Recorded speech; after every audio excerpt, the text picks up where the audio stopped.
Alors, comment vérifier qu'un point se situe bien dans un carré? Donc, nous allons reprendre le principe du disque, avec la petite différence, c'est que on n'a pas de rayon associé à un disque, mais nous allons quand même reprendre le principe que le vecteur R correspond à un pseudo-rayon variable à l'intérieur du carré.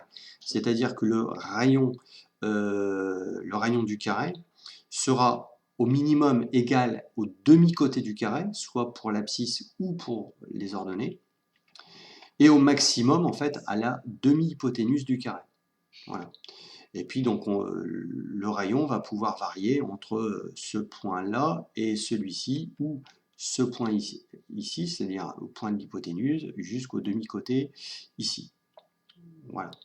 Alors, nous allons tout simplement calculer le coefficient directeur du vecteur CA, et à partir du coefficient directeur CA, nous allons en déduire un vecteur R collinaire à ce vecteur CA.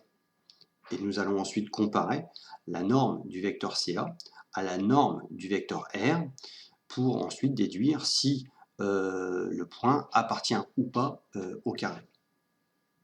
Alors, l'algorithme va reprendre plusieurs cas, donc 4 cas au maximum.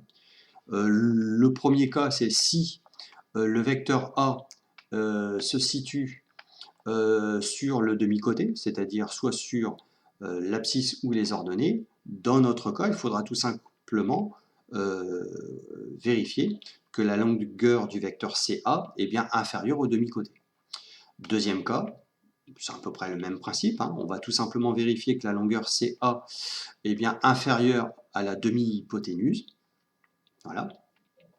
Et pour les cas 3 et 4, on va tout simplement calculer, donc on va reprendre le coefficient directeur de la droite, et dans le cas où le coefficient directeur de la droite est supérieur à 1, on sera dans ce cas-là, et donc on calculera, on reprendra à partir du coefficient directeur de la droite les coordonnées du point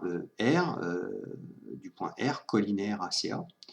Et si le coefficient directeur de la droite est inférieur à 1, dans ce cas-là, on se situera dans le cas numéro 4 et on procédera de la même façon. Voilà.